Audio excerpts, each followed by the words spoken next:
सरकार उनकी है, सरकार की नाअहली की जब भी जिक्र करेंगे तो नेशनल का हमें ज़ाती तजाद उनके साथ कोई नहीं है, कोई जागीर नहीं बांटनी है, तो हम सरकार पे तनकीद कर रहे हैं। अब इस वक्त नेशनल कॉन्फ्रेंस है, अगर वो उन्होंने डिलीवर किया है तो हम आपसे भी पूछेंगे, मीडिया से भी पूछेंगे, आप तो खुद देखते हैं।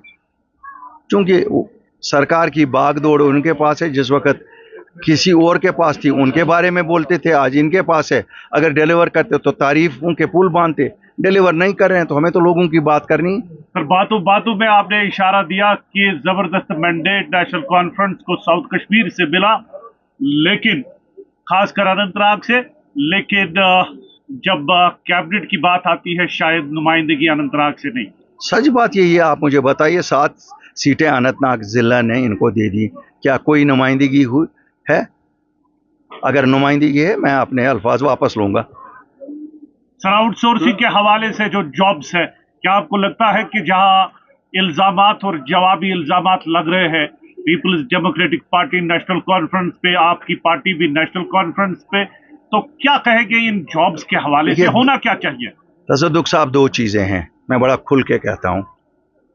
वो किस मुंह से कोई और जमात इन पे इल्ज़ाम लगाती है, हम उसमें नहीं आएंगे। ये इनको जो आपस की रसाकसी, हम उसमें भी नहीं आएंगे। लेकिन बात सच है, ये ज़्यादती हमारे उन नौजवानों के साथ हो रही है जो ग्रेजुएट हैं, पोस्ट ग्रेजुएट हैं, जिनको नौकरियों के ख्वाब दिखाए गए और आज आउटसोर्सिंग में बैकडोर से कहीं ना कहीं एडजस्ट किए जा रहे हैं। अगर वो भी मेरिट के बेसिस पे एडजस्ट करते तो हम फिर भी कहते। जबकि मैं नौजवानों से डायरेक्ट अपील करूंगा कि कोई भी जो आपको आउटसोर्सिंग में जॉब देगा, ये आपकी कैरियर के साथ खिलवाड़ कर रहा है। क्यों? आपको कभी भी निकाला जा सकता है, 2 साल, 3 साल, 4 साल बाद, जिस वक्त और एज हुए होगे, ये टेन्योर जो आप वहाँ करोगे, ये तो उसमें मुजरा आएगा नहीं। उस वक्त कहेंगे कि 37 साल के हो गए हो, आप तो नहीं नौकरी कर सकते हो। इसलिए ये धोखा है, इस धोखे में ना आप। इसकी जगह अच्छा होता, 25,000 की जगह इन्होंने 10,000 ये लगाए होते, परमानेंट लगाए होते, और उनके कैरियर भी बनते और लोगों को भी कोई सहारा उनसे मिलता जो उनके माँ बाप हैं। कब दिल्ली की तरफ रुख नहीं करती थी नेशनल कॉन्फ्रेंस रोज़े अव्वल से। उस दिन से, जिस दिन नेशनल कॉन्फ्रेंस बनी, मुस्लिम कॉन्फ्रेंस को जिस एक मंसूबे के तहत कन्वर्ट किया गया नेशनल कॉन्फ्रेंस में, उसी दिन से दिल्ली का हाथ नेशनल कॉन्फ्रेंस के सर पे था। 47 में बर-ए-आज़म में आज़ादी मिली, शायद उसकी रोह से हमें भी कहीं जाना था। नेशनल कॉन्फ्रेंस के लीडर गए, उनको दिल्ली से एडमिनिस्ट्रेटर बना के भेजा गया, तो दिल्ली का हाथ ही था। 53 में कोई इनकी आपस में रंजिश हो गई, तो उन्होंने 22 साल माजरा शुमारी का नारा दिया। 22 साल बाद जब फिर इक़्तिदार दिल्ली वालों ने दिया तो उन्होंने कहा वो आवारागर्दी थी। फिर ऑटोनॉमी का नारा दिया। मुझे बताओ, नेशनल कॉन्फ्रेंस का ट्रैक रिकॉर्ड है, उन्होंने जो बोला कभी किया, कभी लाया? मैं लोगों से डायरेक्ट कहता हूं, अगर लाया भाई साहब हम माफी मांगेंगे। हमने कोई जागीरें नहीं बांटनी है। और मैं आपको बताऊंगा, शायद अगर आप पर्सनल लेवल पे मुझे पूछोगे, मेरे सबसे अच्छे ताल्लुकात सब लोगों के साथ हैं, सब जमातों के साथ हैं। लेकिन जो कौम के साथ धोखा करेगा उसके बारे में तो बोलेंगे ही बोलेंगे। और अगर आपको दावत मिलती है या स्टेटहुड के हवाले से जो प्रोटेस्ट, क्या जाएंगे सर आप? क्या दावत अखबारों से मिलती है? सियासत ये कोई ये है कि कहीं लंगर खाने जाना है? ये लंगर खाने तो नहीं ना कहीं जाना है कि नहीं जी अखबार से होगा कि फलान जगह हमारा लंगर लगा है, आप आइए। और मुझे बताइए क्या स्टेटहुड कहीं रास्ते में मिलती है? अगर रास्ते में मिलती होती, श्रीनगर में मक्का मार्केट मैंने बनाया, वो बेचारे ग्रेजुएट पोस्ट ग्रेजुएट थे, उनको ठोकरें मारते थे पुलिस वाले, मैंने बस बेहतरीन मार्केट बनाया और आज हर एक टूरिस्ट जो श्रीनगर आएगा वो वहाँ जाता है। फिर तो वहाँ सेल पे होती स्टेटहुड, और सबसे पहले अल्ताफ बुखारी ने खरीदी होती, क्यों? मैं तो लाल चौक में ही था। तो करना क्या चाहिए भाई साहब? एक पॉलिटिकल मसला है, मशावरत से सोच विचार करना चाहिए। पूरी लीडरशिप जो यहाँ की है, छोटे लीडर हैं, बड़े लीडर हैं, सबके साथ मशावरत करके कहना था मैं सबसे बड़ा लीडर हूँ। और सच बात है, डॉक्टर फारूक अब्दुल्ला सबसे कदावर नेता है, यहाँ के बुजुर्ग है, अल्लाह ताला उनको कायम व दायम सेहत में रखे, फिर रास्ता करते, छोटे का मशवरा भी सुनते, बड़े का भी करते, बेशक वो फिर भी अपनी, लेकिन हम मानते कि ना ये मशवरे से हुआ है, और सब पीछे पीछे खड़े होते। मुझे बताओ वहाँ पर क्या मिलेगा? अगर वहाँ पे खड़ा रहने से मिलेगा, उससे बेहतर नहीं था आपको घंटा घर के पास बैठते 2 महीने 3 महीने 4 महीने वहीं पे बैठते और कहते हम भूख हड़ताल पे हैं, हमें स्टेटहुड जब तक नहीं मिलेगी।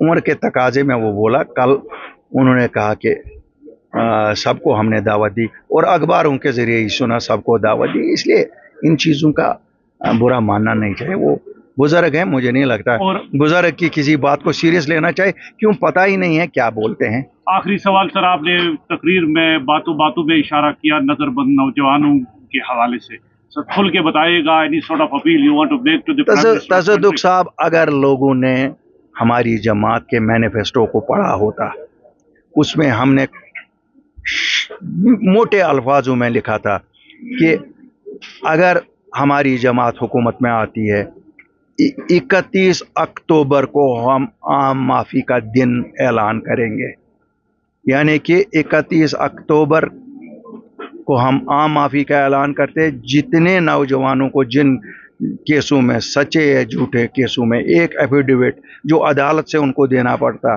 कि हम मुल्क हिंदुस्तान के ख़िलाफ़ बगावत नहीं करेंगे, हथियार नहीं उठाएंगे, हम ड्रग्स के साथ नहीं करेंगे, और हम हिंदुस्तान के आईन पे यकीन रखते हैं, उनको जेलों से छोड़ दिया जाएगा, उनके पासपोर्ट इजरा किए जाएंगे, उनकी वेरिफिकेशन इजरा किए जाएंगे। हो सकता था कुछ लोग जो जिसे कहते हैं ना केसों में मुलविस है, हीनियस केसों में 100 या 150, उनके लिए भी हमारे पास ये था कि उनके केस अदालतों में जल्दी चलें। अगर सज़ा 8 साल है, 10 साल है, उनको तो 15-15 साल हो गए, तो उनको भी ताकि रहा करते। लेकिन लोगों ने जज्बात में पढ़ा ही नहीं कौन क्या बोलता है। अगर कहा होता तो ऐसा तो है नहीं कि अल्ताफ़ बुखारी ने हवा में कहा होता। और मैं आपको सच बताऊं, मेरे साथ जो मेरे साथी हैं, ये मुझे एक दिन नहीं चलने देते, एक दिन नहीं हुकूमत करने देते। मुझे लगता हुकूमत बनाने से पहले मुझे कहते कि जो वादे किए हैं, 300 यूनिट के किए हैं, भला गैस सिलेंडरों के किए हैं, डेली वेजर्स का किए हैं।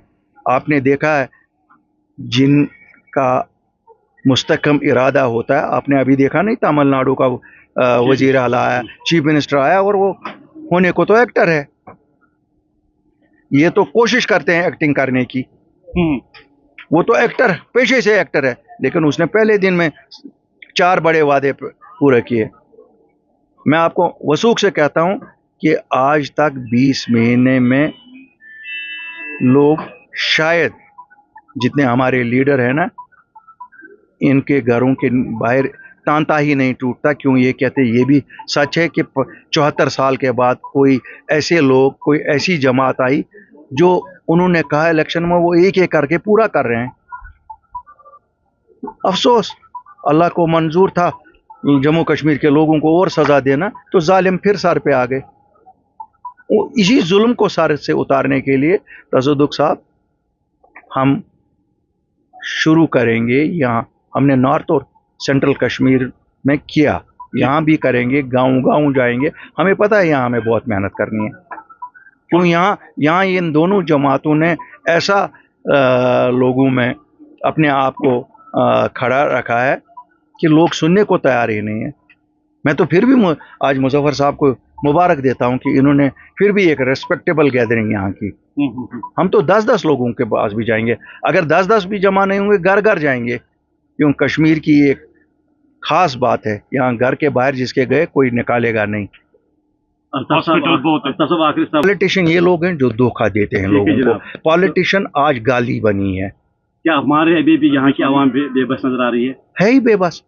आप क्या कहते हैं? अगर बेबस नहीं होती, एक ही अकल की बात हमारी आवाम ने की कि गुस्सा इतना बीजेपी का था, उनको जवाब दे दिया कि आप लोगों ने कम्युनल सियासत जम्मू में की, हम यहाँ से एकजुट होकर एक ही जमात को दे देंगे।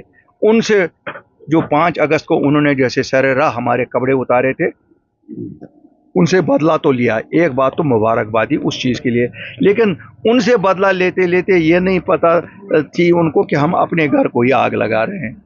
और चलते चलते बताइएगा सर, आपको वजीर आजम के साथ आप तो कभी कभी मुलाकात होते थे, मसला जम्मू कश्मीर नहीं, के अभी भी मसाइल लेकर अभी क्या? अभी अभी वो हिंदुस्तान के वजीर आजम है, और जिस वक्त भी कोई मसला ऐसा हो जो लगता है हमें कि उनकी लेवल से ही हल करवाना चाहे, अब चूंकि मैंडेट नेशनल कॉन्फ्रेंस के पास है, ये वहाँ रोज हर दिन तो वहीं होते हैं ये लोग, हम्म, अब तो ये थकते नहीं है वहाँ जाने से। अब इनकी फिर भी ये बात है कि आप दिन में भी जाते हैं, रात में भी जाते हैं, क्यों? इनकी कुर्सी की वजह से ये दिन में भी जा सकते हैं, रात में भी जा सकते हैं, और बाकी जमातें भी कोई कम नहीं है, वो भी वहाँ पहुँचती है। हम जब भी वजीर आजम से मिलेंगे उसी तरह मिलेंगे जैसे मिलते थे, लोगों के मसले लेके मिलेंगे, और इंशाअल्लाह जिन मसलों का इनसे हल नहीं होगा, अल्लाह के फजल से, लोगों की दुआ से, अपनी पार्टी मजबूत कोशिश करेगी उन मसलों का हल